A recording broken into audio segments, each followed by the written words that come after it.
All right, I have a big bolt. I don't know what I was thinking when I got 40 meters of beading. These are 4mm beads. The machine can do 4mm to 6mm beads. And it really, if you're not turning a corner, there's nothing to worry about. So don't get scared by my little story right there. Seriously, you can see right here on this was my test. No problem at all. There was no stabilizer behind this. There should have been, but seriously. And I used a contrast thread so you can see it, but I used the same red on the quilt here, and you can't see that thread at all. You just see the pretty beads making a fun trim on our little wall hanging. On the back of the package, on the beading foot, it tells you how to set your machine and what 2 stitches to choose from. I'm actually using a zigzag, and I have my machine set at it's 6mm wide and taken out to 6mm in length. So you can see on the screen, because I'm on the Expression 710 today, you can see exactly what that stitch looks like on your screen. And I, again, just follow the directions on the package. Just don't go around sharp corners because it doesn't work, obviously. I was successful twice, third time not. Okay, we're gonna go. I want to slow my machine down a little bit though too, because that gives me a little more control. So it is slowed down, and I just literally, this is all I did. You line up your beads. If I were starting a new project, I'd have a little tail coming out the back. The IDT is disengaged because that would interfere with the beads, and it won't fit with the foot anyway. And all you do, I've got my thread tail here, I'm just going to hold it, is you just sew just like this, back and forth on your beads. That's all there is to it. There's such a nice deep groove on this foot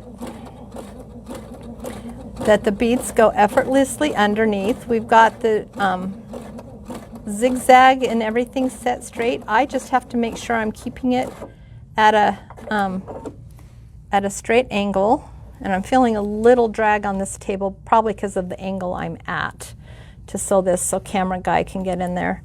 Again, this is one of those times I would have my needle down engaged. I didn't have it when I started, but I just did it when we stopped. I know it's on now because of that button.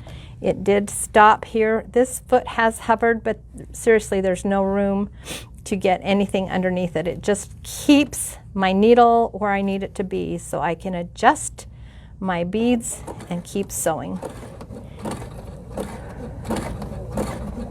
And just keep sewing like this. And I'm going to stop just a little bit and maybe adjust. I'm kind of at a crooked angle, and I feel like I'm going crooked here. But again, you're not going to see this when we're all done. You just see your beads, and that's how simple it is. To finish off this row, this is what I've decided. I would sew, because I now know not to hit a corner and try to rotate a corner. I would probably sew and then trim my beads right here. So we'll trim it right here. Just take a pair of scissors and trim right between there. And that's how I would sew. And then obviously I have a little bit to connect to this one here.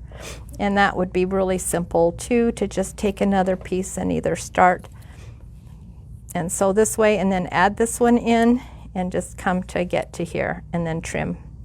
So I learned my lesson. Don't go around tight corners. It will go around a really gentle corner, and it will make some really beautiful things and add some beautiful design element to an art quilt or something that you're having fun with, like a holiday quilt. But I challenge you to kind of come check out some of our extra feet, play with extra feet, play with your designs, your stitches, all the things that come on these machines, because really people come in and say, well, I only use straight stitch and zigzag. And I'm like, why? Let's play with our machines and have a lot of fun. And that's why we buy them, because we have so many options available and open to us for our creativity. So for instance, let me show you one other thing that I did. This tree I did with the candle wicking stitch and the candle wicking foot, and just kind of meandered it around on the tree to add a garland on the tree. We talked about this was the one we did last week, right? And I had the had to unsew my stitches and then put, of course, the correct weight of thread in, and it stitched out beautifully. I added a whole lot of more little snowflakes on my other block. The only one I didn't do any stitching on was this one because it just felt really busy. And I just decided if I did anything, it might be to add, and I would maybe add some little rhinestones or something here and there. I don't know, I haven't decided.